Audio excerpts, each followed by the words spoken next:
I send out 3 Marines to take the 3 Zelnaga towers. Because I really want to, now that I'm getting an army together, I kind of want to get an idea of what's going on the map. I want to find his expansions and stuff. Of course, 2 of these guys got intercepted, but I got this Zelnaga. At least I know he's not right here. This factory, I picked up sight of a new hatchery here. I assume he has his natural, so this is kind of base I'm wondering about, and I scanned it, and I see that he's taking the high yield. So out of these bases, this one's getting old, this one's not even doing anything for him yet, and this is the one that's new, and it's the high yield, so this is really the one I want to attack right now. So I decided to push out with what I have, and to set up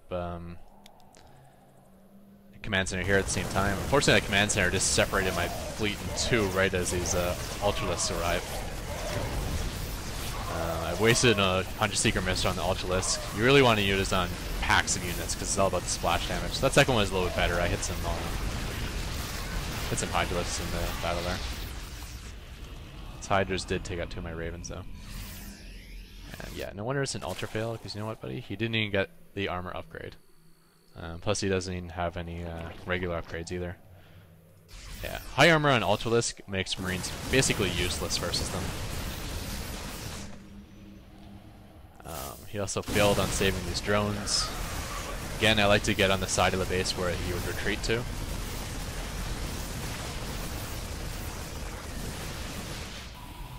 So that was really key for me taking out this base. You know, I can stick around and kill off this larva and eggs, but I think like this is my moment.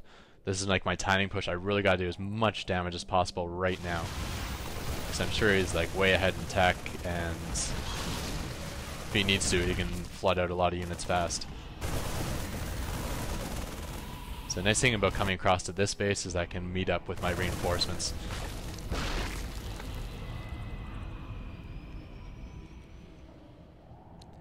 So moving out. And sending a couple Marines back to take these Zelnaga towers again. I think I lost a few of my medevacs there to Hydras. You gotta watch when you're Mutalists. You gotta watch when your medevacs get out in front. Oh, that's a decent missile there. 100 Secret Missiles are fun, that's for sure. And again, I get on this side of the base just to stop him from being able to flee. Taking out hatchers is nice, taking out drones is nicer.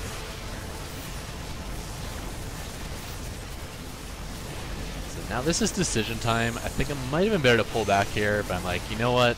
Maybe I should just go in for the kill and go right into the heart of his base and see if I can take out his final expansion, because this would end the game. But my army is getting low and down to only 2 medevacs. It's not good for this many units. And what going on here? So those eggs did come back to bite me, because those eggs were Ultras, and these Ultras are going to do some pretty good damage and buy time for these Banelings. That was a nice Secret Missile. And if I just targeted this Baneling, right down, right there, I may have gotten all of them. Targeted the wrong Baneling with that Secret Missile.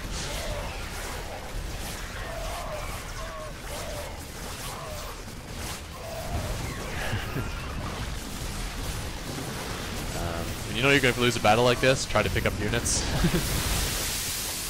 There's 4 units I saved that would have been just complete fodder otherwise.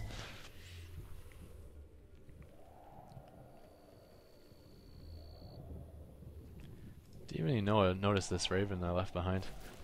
I'm assuming he gets killed off at some point. And my other Raven just got killed off by these 2 Corruptors. I didn't see that either, which is unfortunate. So when I see Corruptors, I immediately know that he's going to be going for Broodlords, because that's what they upgrade into.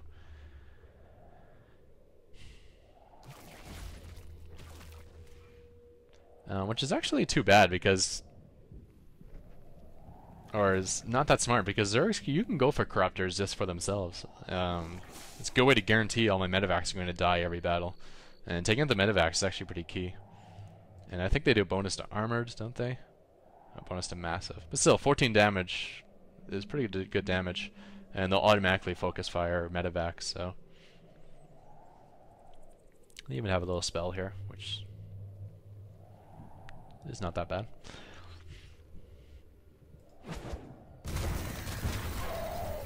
I didn't notice that either, so I still don't know if there's Brood Lords in the field. I don't believe. Let's see if I'm making Vikings. Oh, no, I'm making Vikings. I saw it.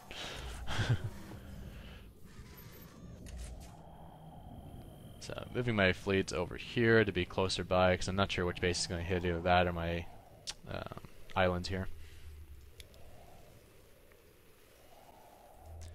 This factory is coming key for me. Did some nice scouting over here. I spotted this Overlord flyover, so I have a good chance I know there's a hatchery here. He is attacking with Brood Lords. I'm kind of waiting for him to get away from the cliff edge so I can come and flush him out with my Stim Marines.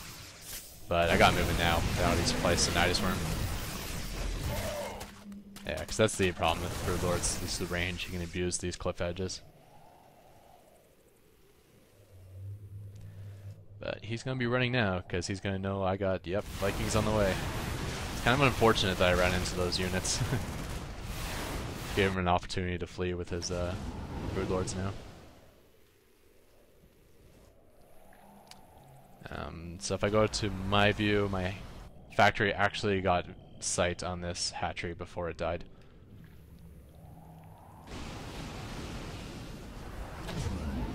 So I pick up a nice little composition here and send out this medevac to take out his base. At the same time he flushes in with a lot of Zerglings. Zerglings aren't that great. I mean, they're doing a little bit of damage here, but only because my upgrades are way behind. I'm only 1-1.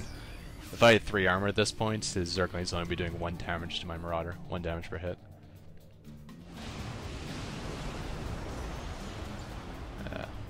Still have these medevacs loaded up when I empty them out. Good Viking count here too. Got 6 Vikings out. Though he has a lot more Corruptors, but he doesn't micro them well at all here. So taking out his expansion right now, at the same time I'm moving in to take out his natural. So I'm getting to pot shot him from range with my Vikings. Trying to bring him away from the cliff edge again, and try to fight with my Marines. I actually stimmed to go by here, because this is kind of a death zone right here, this small choke point. So I want to get back out in the open again, so you kind of abuse the cliff edge. Yeah, send your Corruptors one at a time. That's really the way to fight with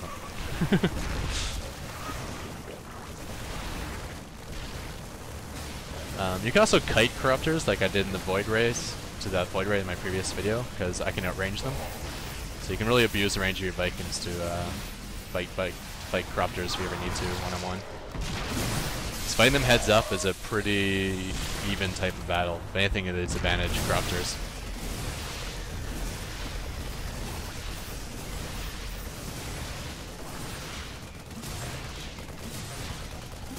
Looks like he is changing his tune pretty quickly here.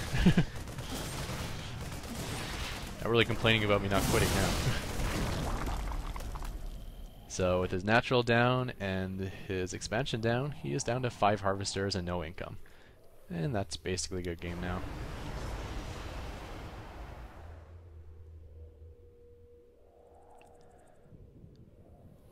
Just checking out this expansion, see if anything's here. So I'm playing the starving game now. So I'm doing a little bit of kiting right here. And then for Salt in the Wound, I'm completely, my attention is elsewhere, so I'm not even microing this battle whatsoever, and he still loses.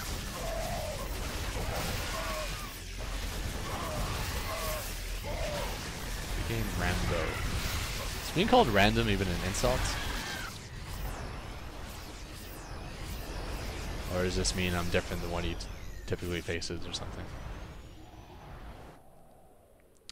Yeah, so I don't know what level he was, but I'm in Diamond League at this point, so he's probably gold to diamond somewhere in there. So that was actually quite impressed with myself for that win, having lost my entire base to a Baneling Bust early on and sticking with it and getting the win. I'm even more impressed, like not just the win, but I'm most impressed with myself just for sticking with it. Because I've had games where I get devastated and I quit the game, and then I'll be analyzing the replay layer to see why I lost, and I can see the mistakes I made, but I can also look at it and say, you know what, if I just stuck in, I actually wasn't completely out of this game yet. I shouldn't have quit yet. But I don't know, whenever I just get beaten up, I just automatically quit. I'm like, ah, screw this, I'm playing the next game. So I'm happy that I actually stuck this one out and gave it a shot. And yeah, I'm sure there's lots of things he could have done to have sealed the win for himself, but it's hard to insult him too, because this is a really non-standard situation, and it's kind of like playing Starcraft blind almost, because you don't really know what to do, like what the typical things to do when this scenario happens. Anyways, I'm going to call this the end of this replay, and yeah, thanks everyone. Bye.